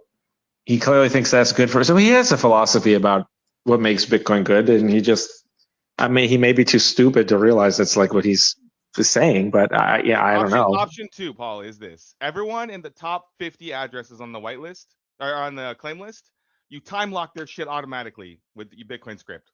What do you think about that? 6 months. Well, I think it's bad for the project to. We want to say that we will respect people's property rights with this project. There's only one exception. From Satoshi, Paul. Yeah. Come on. Why stop there? Well, because his coins are kind of basically abandoned. And he mined come back from the gas station, Paul. Don't talk like that. So I think also he kind of left them as like Satoshi sacrificed a lot to make the project a success, and that's also like we're trying to make the project a success. So I think it's not quite the same thing as saying I don't like that person or that person, whatever. It's just like if all things are considered equal, like we shouldn't be taking Saylor, or we should be taking Saylor's coins and not Satoshi's coins. You know what I'm saying? Well, I mean, yeah, in a world where are you the good guy here or not, Paul? In a world where it was like the fungibility was so bad, and but you see, here's the thing, that doesn't actually make any sense because it's partly because think about it, if you could just snap your fingers, then maybe that'd be one thing, but what if we were to announce, oh, we're taking Saylor's coins instead of Satoshi's coins? Like we all know Satoshi's coins are not going to move between now and August, but Saylor's coins will be moving around, and then he could be saying, well, okay, and what if MicroStrategy says, okay, we issue a bunch of shares on a continuous basis. You know what I mean? Like the owner of the actual coins is kind of like a much more fluid and like confusing, abstract set of people.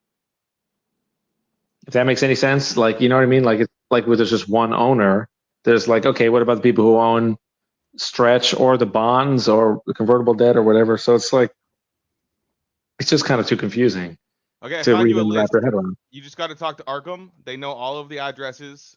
He currently, come on, think about it. Just think about it. You're gonna save Send it to me. 5% of the supply, Paul. 5.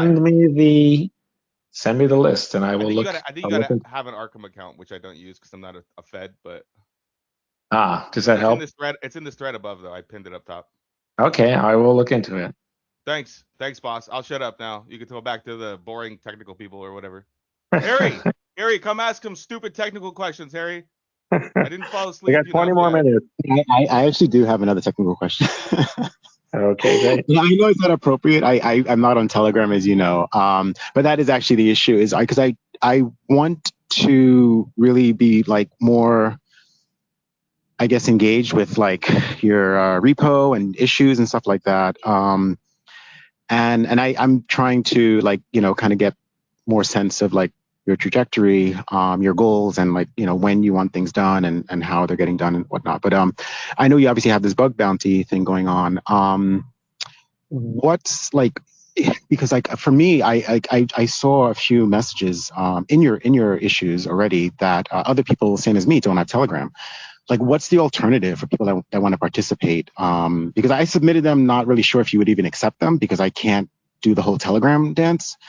But can we like just do like a BTC kind of registration, or like is there any alternative to Telegram at this point for people that wanted to help find bugs? Telegram is fine. It's not. Don't worry about that. If you just send them to me on Twitter, I will probably get or on. They're already in your issues, like they're formal issues in the specific repos. Because the thing is, can I advocate for a Telegram Matrix is server? That would be helpful. Thanks. Is what was that? A Matrix server? It's like open source. Yeah, Matrix. Yeah, Matrix is good. It's okay. I use there will Matrix. eventually there'll be some kind of like forum.ecash.com, which will also like hopefully Matrix work. is nice because you can integrate with like Discord and Telegram. So like Matrix is an aggregator of the other socials. So like if you're in Matrix, you're kind of in all of them. So Matrix is kind of cool that way. That sounds like a good idea. You have to set it up though. I've never set it up, but I've seen communities where they have Discord and the Telegram.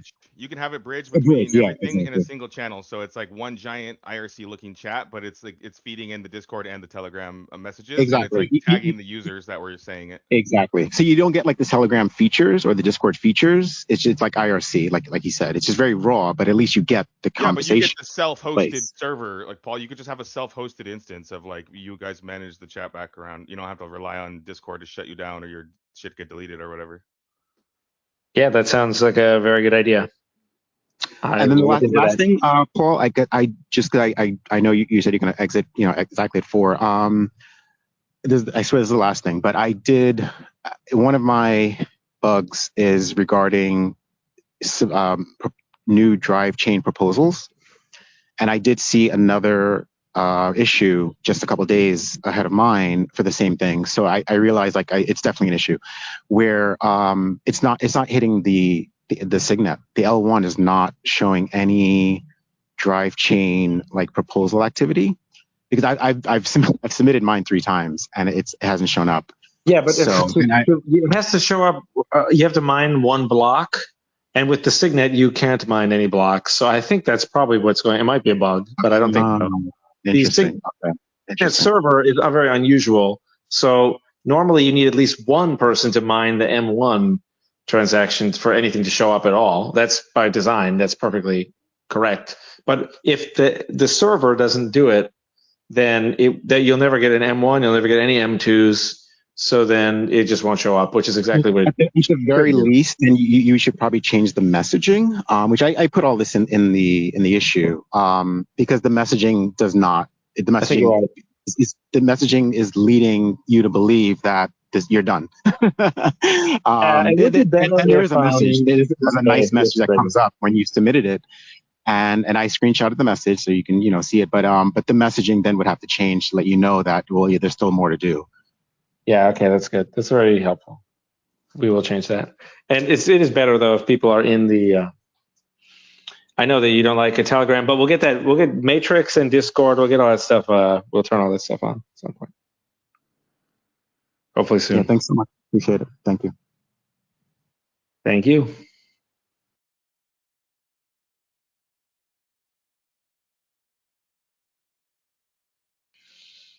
Okay. I have a bunch of stuff to do today, so if people want to hop up and ask something, that would be great, but otherwise we could end it slightly earlier. Yeah, I'll just fill in the dead air for a second while people request. I was just wondering if you had any current up-to-date thoughts based on today's market activity about postponing the launch, perhaps. Like, let's say we're not looking really good. Are you just gonna full gung-ho this motherfucker into a dump? Like, let's say Bitcoin does start dumping like 30K. Are you still launching eCash in August? Or are you gonna wait?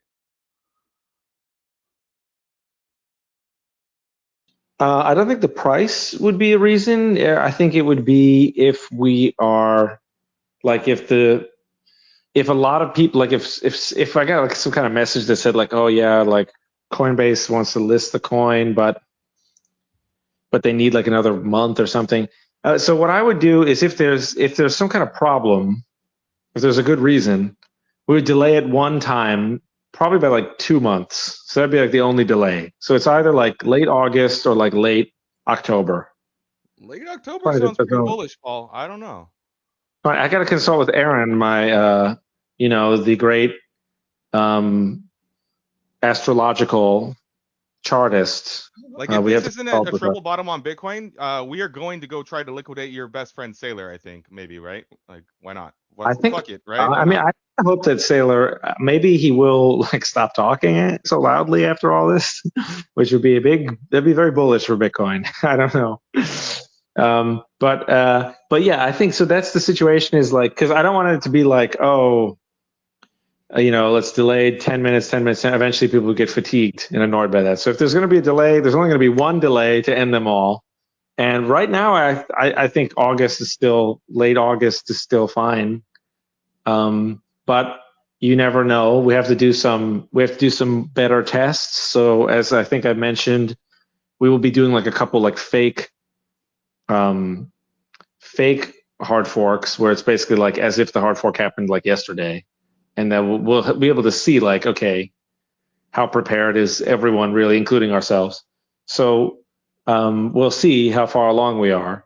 If we do a delay, there will just be one big delay. So that's my promise to everyone. If there's a delay, there'll be one big delay and then there won't be any other delays.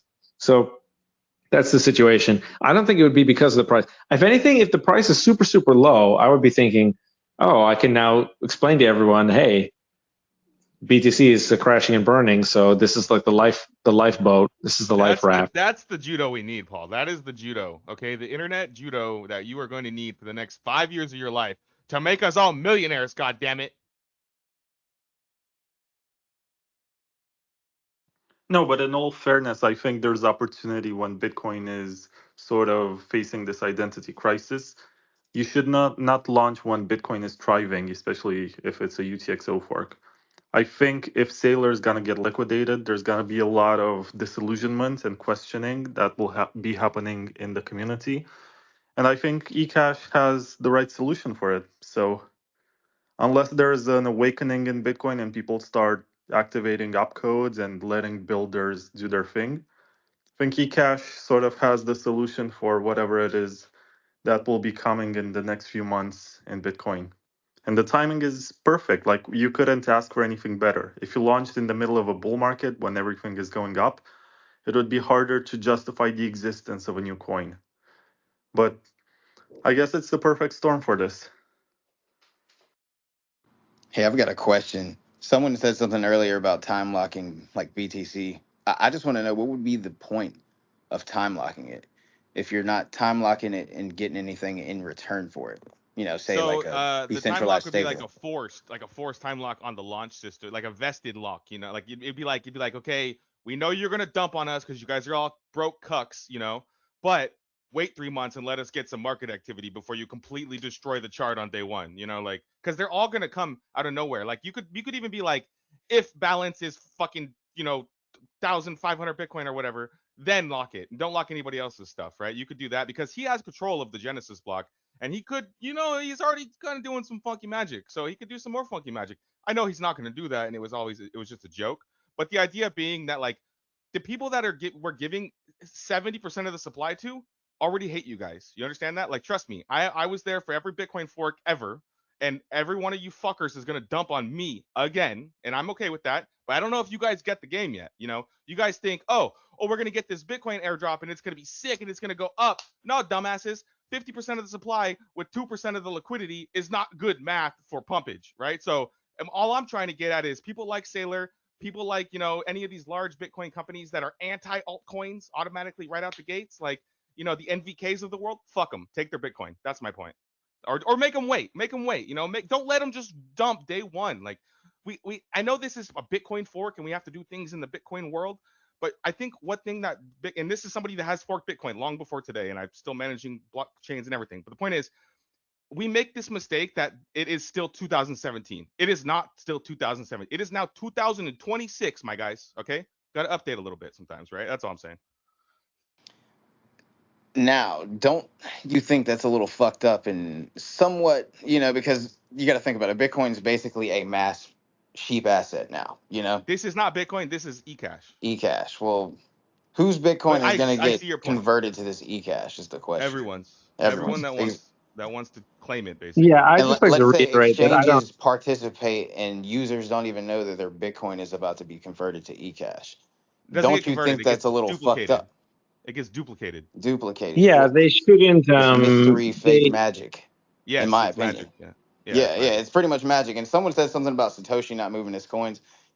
I would possibly reconsider that. Just to the fact you guys think this motherfucker's not watching everything. And I don't think Satoshi even ever said, "Hey, I'll never sell my Bitcoin. I'll never move it. I'll never do anything with it." Motherfucking, this is crypto. This is decentralized crypto we're speaking on. And I do feel, this mystery magic with this eCash bullshit, it's fucking wild, bro. I don't know what dream everyone's living in, but this is not the way. I just have to say that. And for everyone out there, What makes you say that?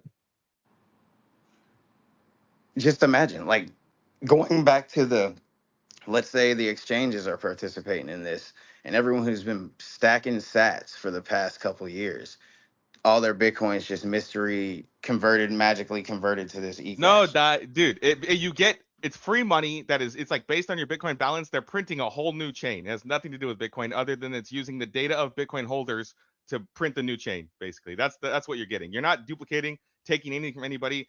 Everyone's getting free money, but that's the problem. What do you do when you get free money? You click sell. Right? Okay, maybe I was misinformed. All right. Yeah, so Michael Saylor has 5% of all Bitcoin, basically, right? Because the federal government is allowing him to print illegal junk bonds to buy up the Bitcoin. And now we're going to go give him 5% of all the eCash for no reason. Like, I just don't see the value in it, Yeah, okay, now I see what's going on. Paul disagrees with me. I think it's fine. I think we just want all Bitcoiners. Right? We want anyone who bought Bitcoin to get some free eCash.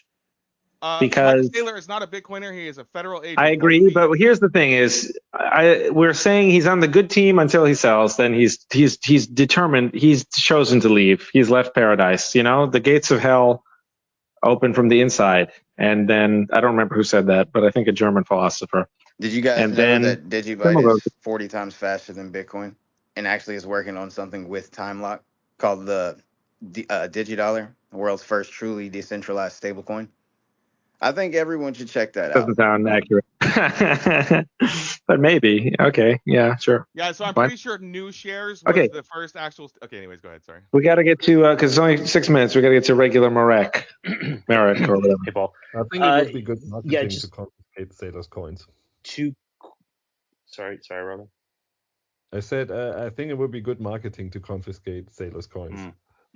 I hope we have another one of these spaces. It's really entertaining ideas. I'll pause to go in a second. So 2 rapid fire questions. Sorry if this has been answered before.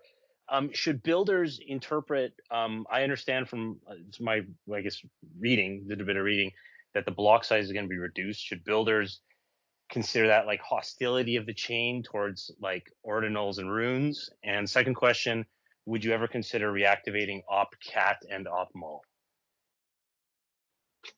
Yeah, absolutely. I would say that I would not worry about it. It doesn't actually, it shouldn't affect, I don't think it actually affects ordinals or runes a lot because because the ordinals idea is just that each sat is ordered.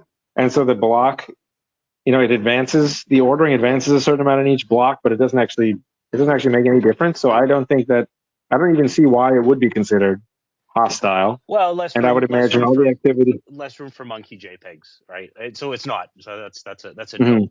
That's a no. We shouldn't. Yeah, but that. you can put monkey JPEGs on all the other L2 chains in addition to bit assets, which is like a playground chain for this type of thing.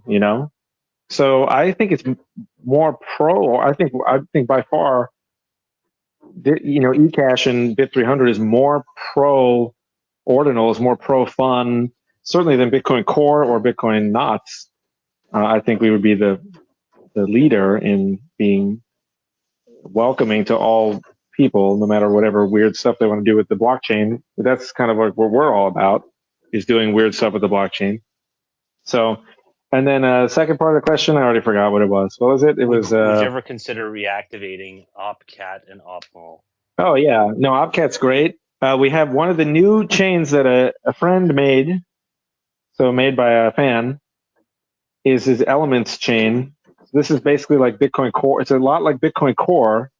Elements is a project from Blockstream from like a million years ago, like literally 2015, and it's basically Bitcoin Core plus a bunch of opcodes like OpCat, plus a bunch of other stuff, Simplicity or whatever, that you can like simulate opcodes. And he also added CTV, Jay. He added a CTV in addition to OpCat and also the Blockstream element stuff. So we already have that as an L2. Now, should we add OpCat on L1?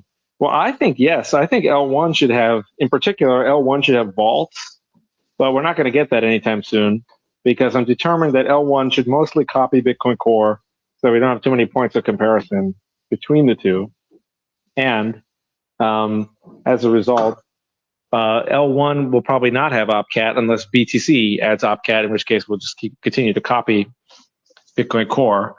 And that is very important because, so basically we'll have OpCat as a playground in the L2 world. Now, is that as good as having it on L1? No. But it's pretty close. And the point is you'll at least be able to do something that has real money somewhere. And, maybe give it a try. And that's, again, it's like, I wish that we could make stuff even better. But it's not my fault. It's Bitcoin Core is crazy. And the miners are crazy. Everyone else is crazy. So, but we can at least do it on L2. Yes. Okay. I guess my question was about L1, and okay. So I guess the answer is maybe. No leaning to maybe. Well, we could do it as you could have a second QSIF, second core untouched soft fork next to it. And I think that would be okay because then we still wouldn't be touching the L1. You know what I mean? This is part of the power of the soft fork is that you can't stop people from doing it. And sometimes you can't even detect that they're doing it. That's how harmless they are. So I think it could be possible that eCash would activate BIP300 via QSIF and then also activate OpCat on L1. And in particular, I would like there to be vaults on L1. So whatever it takes to have good user-friendly vaults that are very easy to use so that the people break into your house and they're holding a gun to your head and they say, give us all your Bitcoin. You say, oh, I can only give 0.5% at a time because of this funny vault. Story, Paul, that happened to me. They don't give a fuck, okay? They're going to sit there. They're going to wave the gun in your face for hours on end until your wife comes home. You're going to panic. You're going to think, how the fuck, why the fuck did I lock my shit up when I could just give them the money right now and they could leave? Yeah. Trust me, that's what's going to go through your head. It's a good point, but actually, for it to be a deterrent, so that the first guy, maybe it doesn't go great, but because the thing is, the thieves they want the coins, they don't want to hurt you, so maybe there'll be a rough. They want the dollars, Paul. There'd be a rough transition period, but then you deter all future theft. And what about this, though? What about this? We use Michael Saylor. Especially if you advertise it, you could tweet and you could say, "Oh, I locked up all my coins in this vault." then the thieves might pick a different house. They're not going to care though, Paul. Here's what we do. I think Robin was right. We marketing campaign the Michael Saylor coins. We vault all of them as a use, like a proof of use of, like, look, Michael Saylor can only get 0.5% of the supply per year because we time locked it with the vaults. Isn't this great tech? And then the price of eCash soars as a result, while Bitcoin dumps because he's getting liquidated. What do you think about that? Is that a good vault strategy? Would you allow us to steal his coins to make your vaults happen, Paul? Think about it. Well, I think we have to. The proposal is missing a lot of details, but if we plugged all those details in, we could consider it. Robin, we need those details. Think about the details, Robin, and send them to Paul. Okay, he respects you. He'll do it. Trust me. Spook-free eCash. Think about it. Think about the marketing line. Spook-free. It's hard to say in this space, man. It's really hard to say.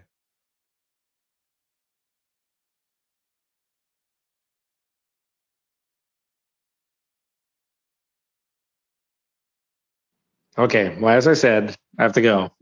But this has been great. I got one more question. All right. Just one more. Okay. I know you got somewhere to be, but I love, I think this is a great space. I think we had a wonderful time today. I think if we could just dive into real quick, what are you going to do if there's a hostile takeover attempt of eCash, and how would you defend against something like that? Let's say from a Calvin Ayre type figure.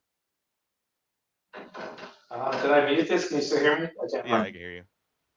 Okay. Can you be more specific? Like he comes up and he just says he's got all the hash, he's got all the illegal dark funds.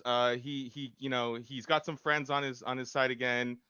He's got the fake Toshi on his side, and he's gonna say, "Hey, you stole my coins. I'm suing you, Paul. You stole my fucking coins." Okay, and then he's gonna say, "Now we're buying up hash to hard fork eCash into eCash Gold." What are you gonna do? Well, there's a legally distinct eCash Foundation that's separate from me. So, and then of course we didn't steal anything. We created something new and gave it away for free. So I kind of like my chances so far. Of course, you never know. When let's say Craig's like, "Hey, I'm fake Toshi. Here's the court date. Are you going to court?" Well, if I personally get summoned to court, I'll have to go. What if he says, print me what, my in America? Yeah. What if I don't think Craig will be soon. I don't know. It's a funny idea. There could be lots of people who say they're Satoshi, and so that's an interesting legal question. Okay, I'll let you go now. That's my last stupid question for the day. Okay, thanks everyone. You guys are super great. Until next week. Next time it'll be Tuesday at 2 Eastern. See everyone there. Goodbye. Till next time.